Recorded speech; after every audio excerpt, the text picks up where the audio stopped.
Mheshimiwa mgombea wa urais wa Jamhuri ya Muungano wa Tanzania kupitia Chama cha Mapinduzi, Dr. Samia Suluhu Hassan, ndugu viongozi mbalimbali ambao mmeambatana na mgombea wetu.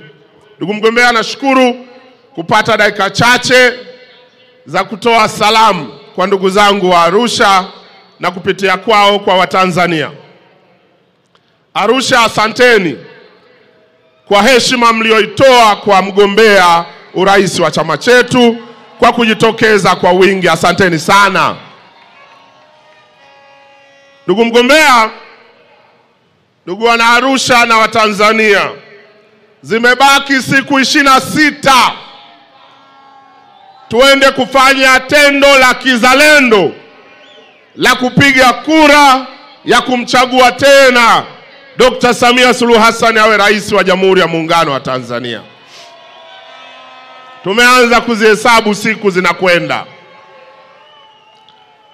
Ndugu zangu, Chama cha Mapinduzi kinaamini kwamba demokrasia ni msingi wa muhimu katika ujenzi wa taifa lenye umoja, mshikamano na maendeleo ya kweli. Chama cha Mapinduzi ni waamini thabiti katika hilo, kwa matendo yake na maandiko yake. Na ndio maana tumemleta kwenu Dr. Samia Suluhu Hassan, ambaye katika miaka 4 ya uongozi wake amethibitisha bila mashaka kwamba ni muumini wa demokrasia ya kweli na ameitenda kwa vitendo na maneno yake.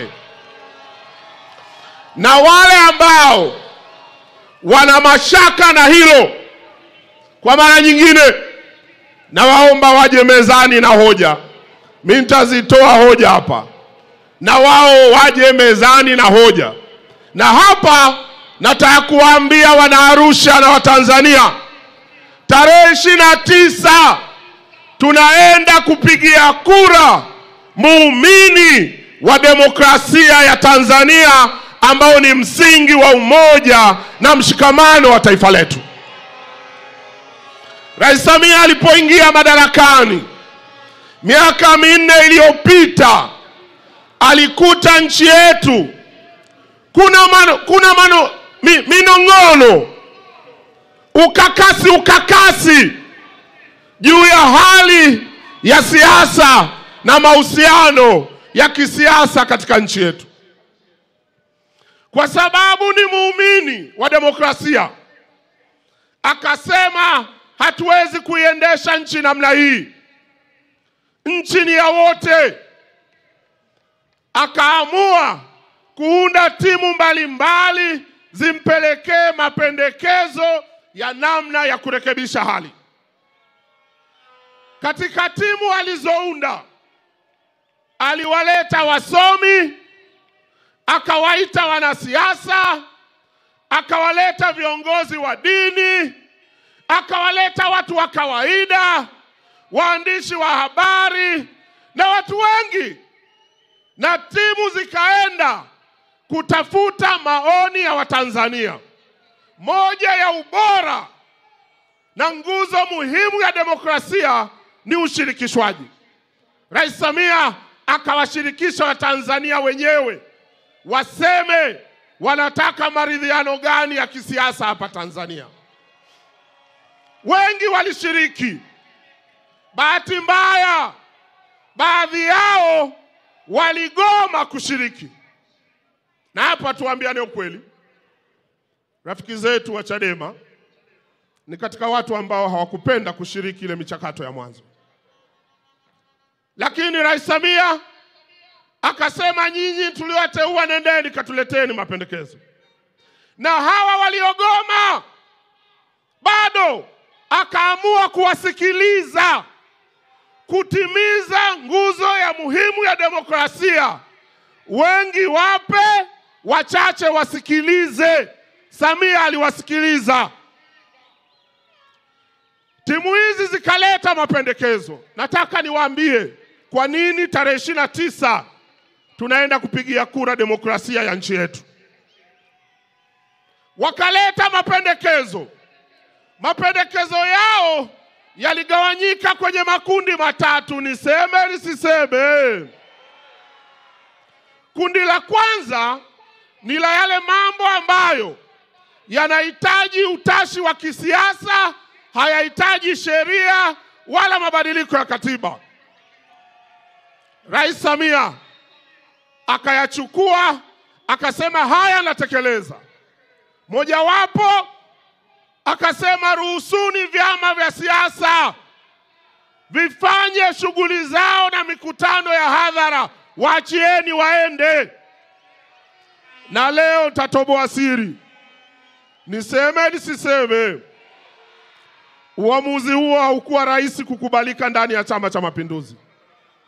Lakini kwa sababu Rais Samia ni jasiri, aliwashawishi wenzake, akasema waruhusuni. Tena walio nje ya nchi warudi nyumbani. Wakarudi, mliwaona mkuwaona. Niseme nisiseme, katika ule mchakato tulikuwa na watu wengi, karibia 400 walikuwa kwenye magereza, wamekamatwa kwa sababu ya kesi mbalimbali zilizokuwa na uhusiano na siasa. Mama, muumini wa demokrasia, akasema waachieni. Na walionufaika wa kwanza Chadema, watu wao wakaachiwa wakiongozwa na Mbowe, maana tunataka kujisaulisha. Wakaruhusiwa, wakaanza kufanya maandamano, kufanya mikutano, na wakati mwingine wanamtukana huyo aliyewapa huo uhuru wa kufanya hayo maandamano. Mama akawarekebisho ya sheria, na hapa naomba tusikilizane. Moja, marekebisho ya kuipa uhuru zaidi tume ya uchaguzi. Mama akakubali. Mnataka nini? Tume huru. Tume huru na wapa. Sheria zikaenda bungeni, mimi mbunge tukazibadilisha. Leo uhuru wa tume ya taifa ya uchaguzi sio wa viwango vile tulivyovizoea. Upatikanaji wa watumishi wa tume, utendaji wa watumishi wa tume.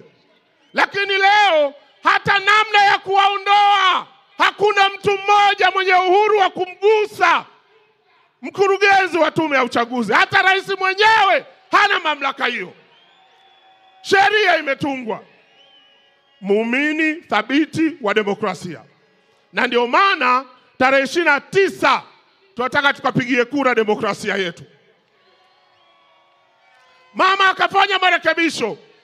Nyie mtakumbuka chaguzi zilizopita, mgombea wa chama kimoja akibaki peke yake anatangazwa amepita bila kupingwa. Jamaa wakasema huu mwanya. Mama akasema wapeni. Leo hata ukibaki peke yako unapigiwa kura za ndio na hapana. Sasa niseme nisiseme, yakabaki mambo ambayo yanahitaji mabadiliko ya katiba. Na hata ile kamati ikamwambia rais, haya yanayohitaji katiba tufanye uchaguzi kwanza. Tukimaliza uchaguzi tutayashughulikia. Na hii ilikuwa busara, na mimi naipongeza sana zile kamati. Kwa nini? Kwa sababu taifa lilikuwa kwenye mchakato wa uchaguzi. Katiba haitungwi kuwa ni katiba ya uchaguzi, inatungwa kuwa katiba ya maisha ya watu. Tukiitunga tunaenda kwenye uchaguzi, tutatunga katiba ya uchaguzi. Busara hiyo ndio ikakipelekea Chama cha Mapinduzi kuingiza swala la katiba mpya kwenye ilani yake ya uchaguzi. Ungwana wa mama huyu akasema, yale yote mliyosema ambayo yahusiana na katiba nimewapa. Sasa jamaa zangu, pamoja na kupewa yote bado wamezira. Sasa ukizira, si tunaendelea. Tunachotaka ukizira, zira mwenyewe, usisababishe wengine kuzira. Zira wewe na wenzako, kalale nyumbani. Waachie Watanzania haki ya kupiga kura tarehe 29. Tafsiri rahisi. Ngoja nizione kura za Rais Samia. Hebu nyosha mkono namna hii. Samia oye!